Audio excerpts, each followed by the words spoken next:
We will. Look forward to catching up with you then. All right, I want to return to the Hazelwood Power Station closure. The Federal Minister for Energy and the Environment, Josh Frydenberg, is with me right now. Minister, thank you for your time. Let me ask you the most important question here. Did Hazelwood have to close? Did the federal government do anything to try and keep it going for longer?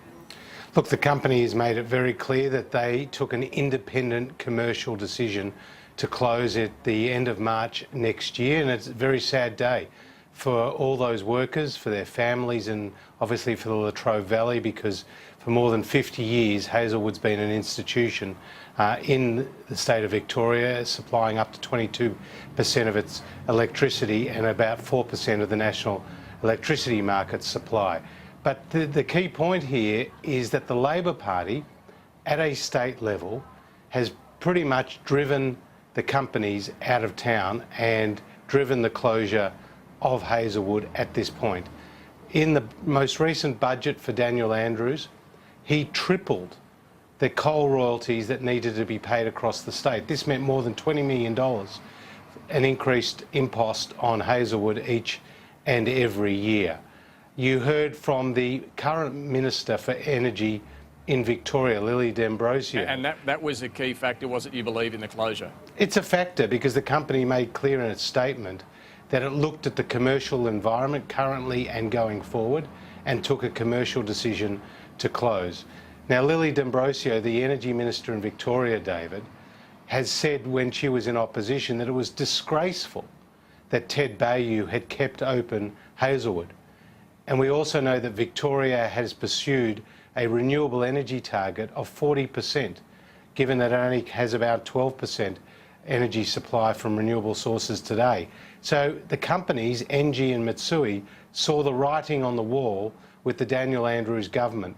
So it's crocodile tears from both the state Labor Party and from Bill Shorten at a federal level, because he too provides no support for coal-fired power generators around the country, to see these workers now lose their job. Some are also, Minister, blaming the federal government's failure to lay out a detailed plan for our energy future, that big investors like this French company simply don't know whether they should be pouring billions of dollars to upgrade or replace a 50-year-old power station, because they don't know what's going to happen with carbon pricing or not carbon pricing in Australia.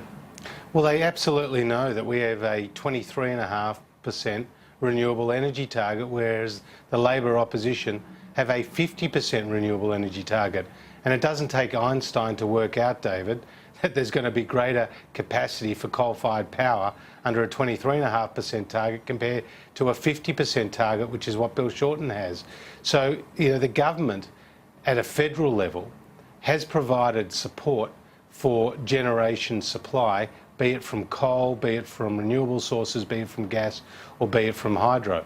And that is an important message here, whereas at the state but we don't know about emissions reduction beyond 2030. Your plan is for a 26 to 28% emissions reduction by 2030. A lot of people aren't convinced how you'll get there, and I know you're going to announce more detail next year on this. It does mean some uncertainty right now. Well, of course, you're going out to 2030, nearly 15 years from today, and there is going to be more detail that will be released once we've done our review. But we already have a lot of the policies in place when you think about our National Energy Productivity Plan, which will increase productivity by 40% by 2030. When you think of our Emissions Reduction Fund, and we're soon to have another another auction round shortly, and that's been very successful in terms of the cost of abatement being about $12.10 a tonne. Okay, but groups like Climate Change Tracker say that's not doing the job, that the plans you've got in place at the moment. They say we need to be getting emissions down by 1.9% a year on average to meet the target that you've committed to, but instead they're going up by 1.2% a year on average. Well, if you ask some of those organisations who are saying, we're not aggressive enough with our emissions reduction target, they'll say to you, there's no role for coal-fired power generation in Australia. That's the reality of a lot of those climate groups. And the Labor Party... But is that number right or wrong? Are our emissions going up or down? Well, our emissions, in terms of our 2020 target, we're on track to beat it by about 78 million tonnes. Now, it does fluctuate from year to year, and we'll soon have... The 2030 from target, the authority. the Paris commitment, is what we're talking about here. Are those emissions, Oh. are our emissions right now going up each year or down each year? Well, in terms of where we're going from our 2000 to our 2020, I'm told that we're on track to reduce our emissions over that period, and that we'll beat it by 78. 2030, the Paris commitment. Well, again, it's a bit early to say, but our understanding is that we will meet those targets, which, as you know, is a 26 to 28% So you reduction. don't know if emissions are going up or down? Well, they've been going down much more significantly than when Labor were modelling. In the last year, there was a fractional increase, and the year before there was a fractional decrease. But the key point is it's the trend, David. It's the trend, and they've gone down significantly from where they were when we inherited it from the Labor Party. And the key is by 2030, we need to reduce it by 26 to 28%. That's a reduction, not an increase, a reduction.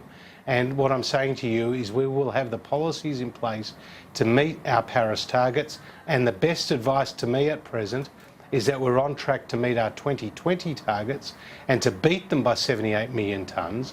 And that also, when you look at our first Kyoto target, we beat that target. So our record is a pretty good one. Labor's record is a pretty shoddy one. They had the most expensive cost of abatement through a carbon tax. They've now walked away from that. We will have the policies in place to meet our 2030 target. A couple of quick ones. You've been critical of some of the Labor states for the renewable energy targets they've announced. They're, very different targets is a problem. Some of them are too high is a problem. What do you make of the New South Wales Liberal government, the Baird government's announcement of a net emissions target of 0 by 2050? Well, if they want to get to a net zero emissions policy, that's a good thing. But I noticed that they haven't changed their state-based renewable energy target. And that's our key message at the moment, David, which is the states need to harmonise their targets with the federal government. And the federal government has a 23.5% target. Now, in Victoria, they have a 40% target. In South Australia, they have a 50% target. In Queensland, remarkably, they have a 50% target too, even though their current their current renewable energy sources are less than 5%. And so we need to get some harmonisation, because to have different states with different targets does lead to imperfect investment decisions, and of course doesn't lead to improved environmental benefit. The emissions targets are a bit different to renewable energy targets. You're less concerned about states having emissions targets. Well, a state can have an emissions reduction target. I don't have a problem with that, but the federal government is the one that needs to have a national approach to emissions reduction, and our target of 26 to 28% is one of the highest in the OECD. Again, if you look at the Labor Party, their target is a 45% emissions reduction target. Now, they have no idea how they're going to get there.